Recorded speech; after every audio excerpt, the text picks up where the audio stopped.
Diawali oleh seorang pria asal Kingston, Jamaika bernama Roy Ellis. Ia lahir pada 27 April 1948 dari seorang ibu kulit hitam asli Jamaika dan ayah berdarah Amerika. Sejak kecil, Roy Ellis dikenal sebagai anak ceria dan suka mendengarkan musik dari berbagai genre seperti mento, calypso, jazz, dan soul. Hal itu karena sang ayah selalu memutarkan musik di pagi hari yang Roy anggap sebagai ritual sebelum ia melakukan aktivitas atau berangkat ke sekolahan.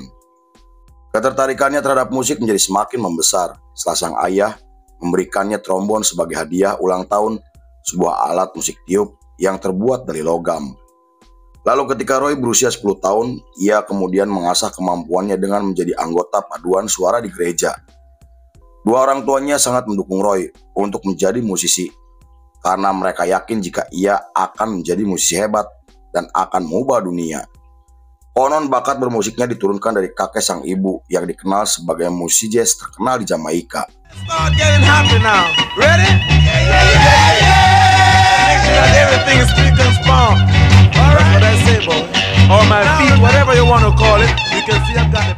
Kemudian setelah ayahnya meninggal dunia akibat serangan jantung pada tahun 1960, Roy dan ibunya memutuskan pergi ke Inggris untuk mencari kehidupan yang lebih baik.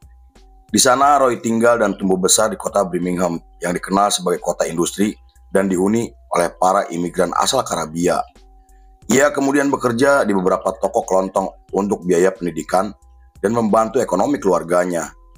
Ia juga semakin mendalami dunia musik dan terus mengasah kemampuannya dengan belajar teknik vokal sampai bermain trombon dengan teknik yang benar.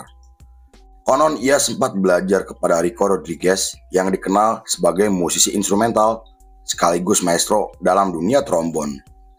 Pada pertengahan tahun 60-an, subkultur rude boy mulai populer di kalangan anak muda Inggris dan mempengaruhi subkultur mods juga skinhead yang saat itu sedang berkembang. Rude boy sendiri adalah istilah yang digunakan oleh masyarakat Jamaika untuk menggambarkan anak muda Kingston yang selalu terlibat berbagai aksi kriminal dan perkelahian jalanan. Selain sering membuat masalah dan mengacaukan pesta, rude boy juga dikenal karena selalu tampil nyentrik dengan menggunakan pakaian seperti jas rapi, topi, sepatu brog, dan dasi tipis untuk menunjukkan sikap yang nakal namun tetap elegan.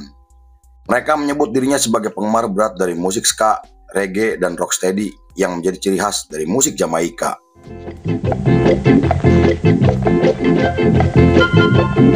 Smart dressed person and I hate Less than Grace. I like Skid Bryce. He's never been much smarter. Terlepas dari istilah rude boy yang dipandang negatif oleh masyarakat Jamaika, namun subkultur tersebut dianggap sebagai simbol budaya dan musik Jamaika karena memiliki pengaruh besar untuk perkembangan musik dunia. Beberapa pengamat juga menyebut jika rude boy sebagai lambang kebebasan budaya Jamaika, pemberontakan sosial dengan gaya unik yang memadukan antara musik, mode, dan identitas jalanan. Subkultur rude boy kemudian berevolusi mulai gelombang musik ska dan two-tone yang semakin berkembang di Inggris. Di sisi lain, ketenaran subkultur rude boy di Inggris membuat Roy Ellis mulai terlibat dalam skena tersebut. Ia sampai menghabiskan tabungannya untuk membeli jas dan sepatu demi bisa tampil dengan gaya borjuis. Kemudian, ketika Roy sedang menghadiri acara musik yang menampilkan Jimmy Cliff dan Peter Tosh, ia tak sengaja bertemu dengan Frank Peter dan Michael Thomas. Pertemuan tersebut membuat pertemanan mereka semakin akrab karena dianggap memiliki banyak kesamaan dan Frank sangat terkesan dengan pengetahuan musik Roy yang menurutnya luar biasa.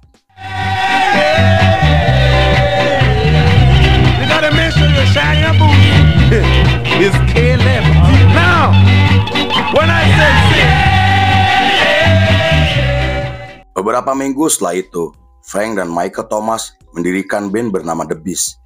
Band tersebut dibentuk sebagai band kolektif berisi personil keturunan Jamaika yang mencintai kultur Inggris dan musik Jamaika.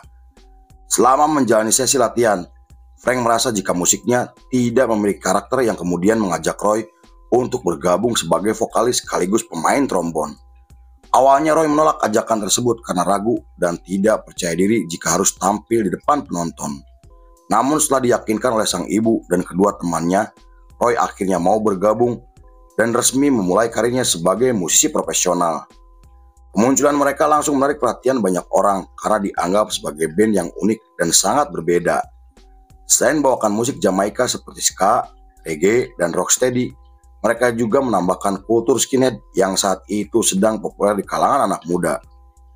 Nama mereka semakin dikenal dan mulai memiliki penggemar setelah tampil sebagai band pengiring untuk beberapa musisi ska seperti Prince Buster. Mereka juga menggelar tur bersama Laurel Aitken yang dikenal sebagai pelopor musik ska dan dijuluki sebagai Godfather of Ska.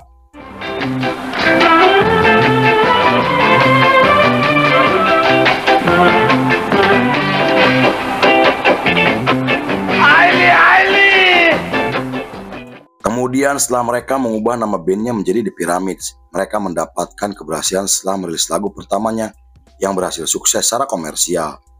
Berkat kesuksesan lagu pertamanya, mereka bergabung dengan label yang cukup dikenal dan menggelar tur Inggris selama beberapa minggu. Dalam tur tersebut, pertunjukan mereka selalu dipadati oleh para penonton yang berasal dari berbagai subkultur seperti mods, rude boy, dan skinhead. Hal itu membuat mereka dianggap sebagai band pertama yang merangkul subkultur skinhead di Inggris sebagai bagian dari band mereka. Subkultur skinhead sendiri terdiri dari para pemuda kulit putih kelas pekerja yang mengadopsi musik Jamaika sebagai bagian dari identitas mereka. Pada tahun 1979, mereka mulai terlibat perselisihan dengan label karena uang yang mereka dapatkan tidak sesuai dengan perjanjian kontrak. Mereka dituntut untuk membuat lagu dan instrumen sebanyak mungkin demi uang yang tidak seberapa. Bahkan mereka hanya mendapatkan 1.000 pound sterling dari pertunjukan selama menggelar tur yang telah mereka jalani selama berbulan-bulan. Hal itu membuat mereka akhirnya memutuskan keluar dari label karena merasa dicurangi dan tidak transparan. Beberapa hari kemudian, mereka ditemui oleh Duke Reid sebagai produser sekaligus pemilik label ternama bernama Trojan Records.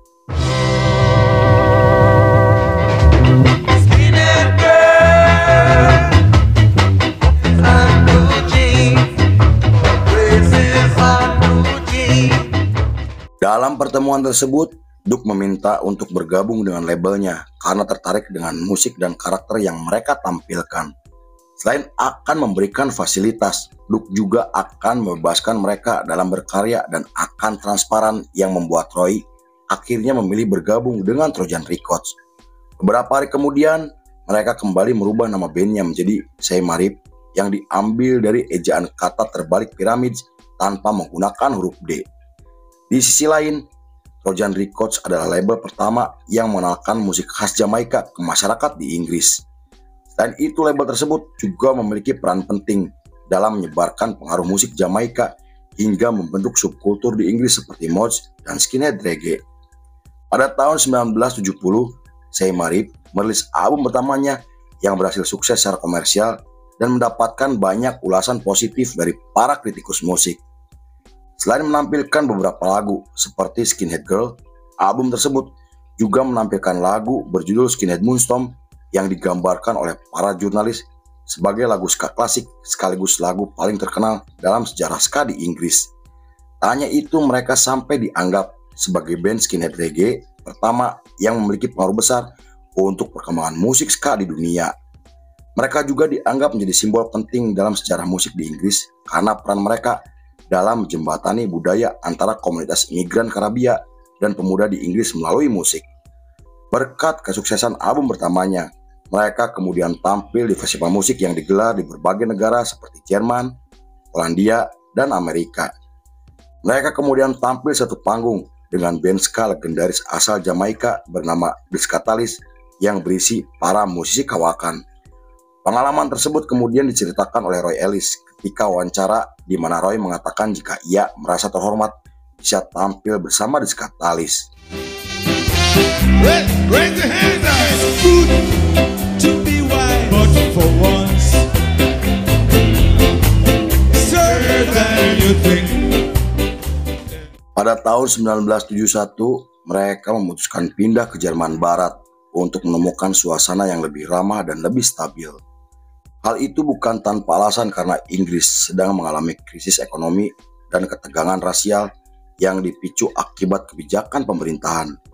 Selama di Jerman, mereka tampil menggunakan nama Jubaba dengan membawakan musik funky dan Afro-rock yang sangat jauh dari musik yang mereka mainkan. Mereka kemudian menggelar pertunjukan di beberapa acara komunitas bersama skinhead Jerman yang sebagian besar memiliki pandangan politik neo-Nazi. Hal itu membuat para penggemarnya menganggap jika mereka sebagai band pro-Nazi yang telah meninggalkan identitas aslinya sebagai band multikultural. Tenaran mereka juga mulai menurun di Inggris akibat perubahan tren musik dan membesarnya subkultur punk rock di Inggris. Selama beberapa tahun, mereka terus membangun citranya sebagai band profesional dengan membuang sikap idealisnya. Selain tampil di beberapa klub dan panggung hiburan, mereka juga tampil di berbagai acara televisi di Jerman dengan membawakan lagu yang sedang populer di negara tersebut. Hal itu berdampak pada penghasilan tetap dan exposure baru meski harus berkompromi dengan perubahan nama dan gaya musik yang telah mereka mainkan.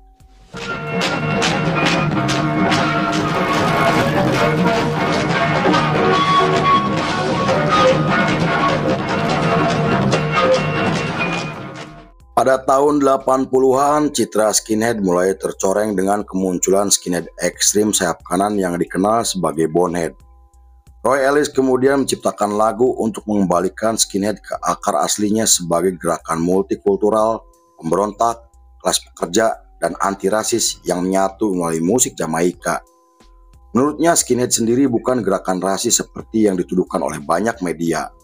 Skinhead dikenal cinta damai dan hidup berdampingan dengan para imigran Karabia di beberapa kota industri Inggris seperti Birmingham, London, dan Manchester.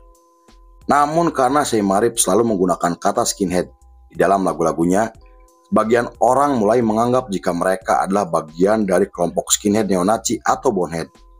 Mereka juga harus menjadi korban distorsi sejarah skinhead, di mana istilah yang awalnya inklusif berubah menjadi terpolarisasi secara politik. Padahal semua personel bandnya adalah orang kulit hitam keturunan Jamaika yang lahir dari pengaruh musik dan budaya Karabia. Roy Ellis kemudian menjelaskan bahwa bandnya bukan band rasis karena musik yang mereka bawakan bertujuan untuk menyatukan anak muda dari latar belakang yang berbeda. Meski begitu, tuduhan negatif terus mereka dapatkan yang kemudian menimbulkan perpecahan di internal.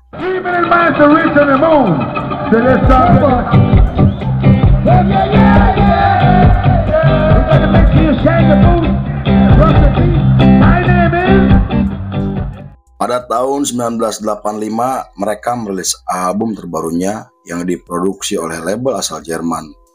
Namun album tersebut menjadi album terakhir mereka karena setelah itu, Seymour memutuskan bubar dengan alasan yang tidak dijelaskan. Keputusan tersebut sangat disesalkan oleh banyak orang karena di periode tersebut musik Tucson mulai populer dan berkembang di Inggris. Beberapa bulan setelah bubar, Michael Thomas mendirikan band baru dan pindah ke Finlandia untuk membangun fondasi reggae di negara tersebut. Frank Witter akhirnya kembali ke Inggris sedangkan Monty pindah ke Amerika untuk melanjutkan karirnya. Meski Roy Ellis sempat menetap di Jerman karena berbagai alasan, namun ia kemudian kembali ke Inggris atas permintaan ibunya. Ia juga melanjutkan karir bermusiknya dengan menggunakan nama panggung Mr. Seymour. Sejak saat itu Roy Ellis mulai terlibat dalam berbagai gerakan sosial dan dikenal vokal dalam menentang kebijakan pemerintahan yang dianggap merugikan para imigran. Roy juga terus menyebarkan pengaruh dan ideologinya untuk menunjukkan kepada banyak orang bahwa skinhead reggae adalah tentang persaudaraan.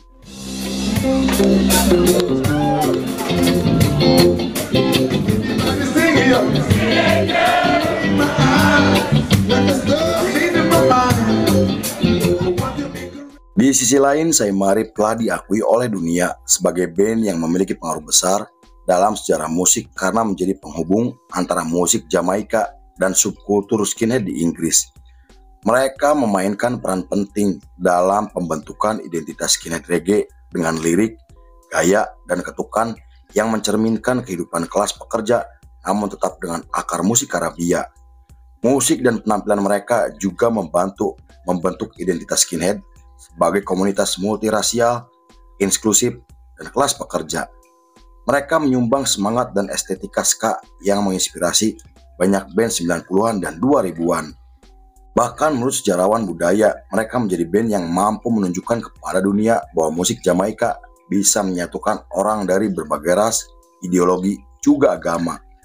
Meski band tersebut telah lama bubar, namun pergerakan dan pengaruhnya masih bisa kita rasakan hingga sekarang. Lalu film pun selesai.